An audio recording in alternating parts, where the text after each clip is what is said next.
Hello, हाँ जी, नमस्कार दोस्तों।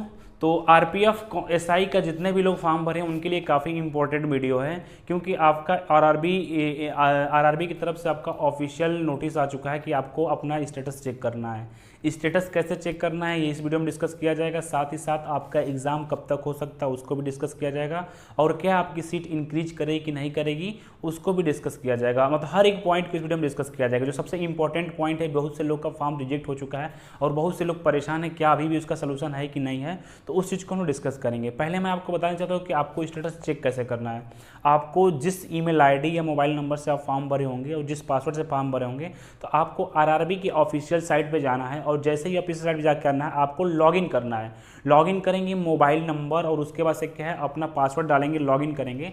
लॉगिन करने के बाद से क्या होगा दोस्त, आपका फॉर्म जो आपका फॉर्म होगा वहाँ पे अपने एप्लीकेशन फॉर्म पे जाएंगे। जब एप्लीकेशन फॉर्म पे जाएंगे तो वहाँ पे आप जो भी फॉर्म भरे होंगे आरपीएफ एसआई कांस्टेबल सब शो करने लगेगा। आरपीएफ एसआई के सामने जस्ट उसके सामने क्या है आपका 3 कंडीशन शो कर रहा होगा। जिसका प्रोविजनल एक्सेप्टेड शो कर रहा है वो 100% सेफ है, उसको किसी प्रकार की कोई प्रॉब्लम नहीं लेना है। जिसका provisional accepted with condition show कर रहा है उसको थोड़ा सा डाउट है, उसको क्या करना मैं आगे बताऊंगा। और जिसका फॉर्म लिखा है कि आपका फॉर्म रिजेक्ट है विथ रीजन भी दिया हुआ है, तो उसको क्या करना है बताऊंगा। तो पहला जो प्रोविजनल एक्सेप्टेड है वो सेफ है, वो अपना एग्जाम की तैयारी करें, उसके फॉर्म में किसी प्रकार की कोई दिक्कत नहीं है। दूसरा पॉइंट आपका ये है कि अगर आपका फॉर्म प्रोविजनल विथ एक्सेप्टेड लिखा है, with provisional accepted with condition लिखा हुआ है, तो आपको वहाँ पे रीजन भी लिखा हुआ कि आपको क्यों कंडीशन लिखा हुआ है, क्योंकि वहाँ पे कंडीशन 2 हो सकता है। पहला कंडीशन आपका ये हो सकता है कि आप अपना फॉर्म आधार कार्ड से ना भर के आप अपना फॉर्म पैन कार्ड से भरे होंगे। तो आपको क्या करना है, आपको आधार वेरीफाई करना है। अगर किसी का फॉर्म रिजेक्ट हो जा रहा है तो वहाँ साफ साफ लिख देगा कि आपका फॉर्म फोटो की वजह से, देखिए रिजेक्ट होने का 3 कंडीशन है और कोई कंडीशन नहीं है आपके फॉर्म का रिजेक्ट होने का। पहला कंडीशन ये है कि आपका फोटो की वजह से फॉर्म रिजेक्ट हो सकता है, आपके साइन की वजह से फॉर्म रिजेक्ट हो सकता है, या आप डिफरेंट आईडी से आप फॉर्म भरे हो इससे आपका रिजेक्ट हो सकता है। इसके अलावा कोई रिजेक्ट होने का कारण नहीं है। एक जो प्रोविजनल विथ कंडीशन जिसका एक्सेप्ट है उसका 2 कारण है। पहला कि वो अपना फॉर्म पैन कार्ड से ना भर के आधार कार्ड से। इसमें क्या है कि आपका आधार कार्ड कंपलसरी है। रेलवे का अगर आप कोई भी फॉर्म भर रहे हैं तो आपको आधार कार्ड कंपलसरी है, आपके पास आधार कार्ड होना चाहिए। अगर आपके पास आधार कार्ड से फॉर्म आप नहीं भरे हैं तो आपका फॉर्म रिजेक्ट नहीं होगा, एक्सेप्ट तो कर लिया जाएगा बट आपको एक शक की निगाह से देखा जाएगा। तो जिनका भी ये रीजन आ रहा है प्रोविजनल विथ एक्सेप्टेड, तो आपका आधार का दिक्कत आएगा तभी आपको विथ कंडीशन एक्सेप्टेड करेगा। जिसके में विथ कंडीशन लिख रहा है वो 100 में 99% बच्चों का वही कंडीशन कि आधार कार्ड और पैन कार्ड का लफड़ा है या वोटर आईडी का लफड़ा है। आप आधार कार्ड से फॉर्म ना भर के आप किसी और आईडी से फॉर्म भरेंगे तो आपका प्रोविजनल एक्सेप्टेड विथ कंडीशन लिखेगा, और ऊपर क्या है आपका आधार पेंडिंग देगा। तो आपको क्या है आधार वेरीफाई करना है। आप आधार वेरीफाई करिए, और अगर आपका आधार वेरीफाई करने में कोई प्रॉब्लम आता है तो मेरी यूट्यूब के डिस्क्रिप्शन टेलीग्राम चैनल है, व्हाट्सअप नंबर है, आप हमसे वहाँ से कॉन्टेक्ट कर सकते हैं। तो 3 कंडीशन हो सकता है फॉर्म स्टेटस चेक करने में, टोटल 3 कंडीशन दिखेगा। पहला प्रोविजनल एक्सेप्टेड। प्रोविजनल एक्सेप्टेड में किसी प्रकार को कोई टेंशन नहीं लेना। जिसका प्रोविजनल एक्सेप्टेड है वो सेफ स्कोर में है, सेफ जोन में है, उसको किसी प्रकार का टेंशन ले लेना। दूसरा पॉइंट, जिसका प्रोविजनल विथ कंडीशन एक्सेप्ट किया गया है उसको क्या है एक काम करना है भाई। अगर वो काम नहीं करोगे तो फिर आपको आगे चल के दिक्कत होगी। आप तो एग्जाम तो दोगे लेकिन आपको एज ए शक की निगाह से देखा जाएगा। जैसे कि यूपीपी के एग्जाम में हुआ था कि आधार कार्ड का जिसका भी ऊपर वेरिफिकेशन नहीं हुआ तो उनको 2 घंटा पहले बुलाया गया था। तो आप ऐसा काम ना करिए कि आपका टाइम वेस्ट हो। आप अपना आधार कार्ड वेरीफाई करिए। बस आपके आधार कार्ड वेरीफाई ना होने की वजह से प्रोविजनल एक्सेप्टेड विथ कंडीशन लिख सकता है, और कोई रीजन नहीं होगा, क्योंकि रेलवे के फॉर्म भरने में आधार कार्ड कंपलसरी है। किसी भी कंडीशन में आपको आधार कार्ड का वेरिफिकेशन करना ही करना है।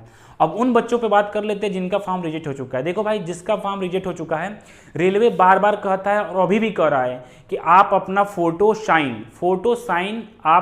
साइन क्या है कि फोटो साइन आपको क्या करना है अच्छे से लगाना है। आपका बैकग्राउंड व्हाइट होना चाहिए। जितने बच्चों का बैकग्राउंड व्हाइट है, फोटो साइन क्लीन और ब्लैक पेन से उनका फॉर्म रिजेक्ट नहीं हुआ है, तो आप बार बार लापरवाही कर रहे हैं तो आपको क्या है कि एग्जाम नहीं दे सकते हैं। जिनका फॉर्म रिजेक्ट हो चुका है उनके पास कोई ऑप्शन नहीं है, अब ना पोर्टल ओपन होगा ना फिर आपको दोबारा चांस मिलेगा, ठीक है ना। तो इस चीज को ध्यान दीजिए। जिसका रिजेक्ट हो चुका है वो अब दूसरे एग्जाम की तैयारी करे, आप इसमें परेशान ना होइए, कोई कुछ नहीं कर सकता है। अगर आपको अलग अलग यूट्यूब चैनल पर कोई ऑप्शन बताया जा रहा है तो फेक बताया जा रहा है, ऐसा कुछ नहीं हो सकता। अगर आपका फॉर्म रिजेक्ट हो चुका है है तो साफ साफ मेंशन किया जाएगा वहाँ पे कि आपका फॉर्म इस कंडीशन की वजह से रिजेक्ट हुआ है।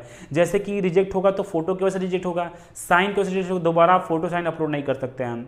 या आप मल्टीपल फॉर्म भरे होंगे, जैसे एक ही नाम और उससे आप अलग अलग आईडी से फॉर्म भरेंगे तो रेलवे फॉर्म को रिजेक्ट कर देगा। और इस 3 कंडीशन में कोई भी एक कंडीशन है तो आपका फॉर्म रिजेक्ट हो गया, आप एग्जाम नहीं दे सकते हैं।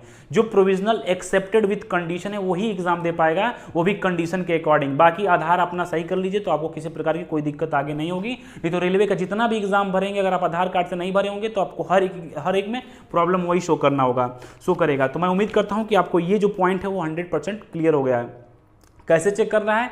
और बाकी जो लोग नहीं चेक कर रहे हैं उनको मैसेज ईमेल आईडी के थ्रू रेलवे आपको बताएगा कि आपका फॉर्म प्रोविजनल एक्सेप्टेड है कि प्रोविजनल एक्सेप्टेड विद कंडीशन है कि फॉर्म रिजेक्ट है, किस रीजन से रिजेक्ट है। तो ये आपको मैसेज के थ्रू पता चलेगा।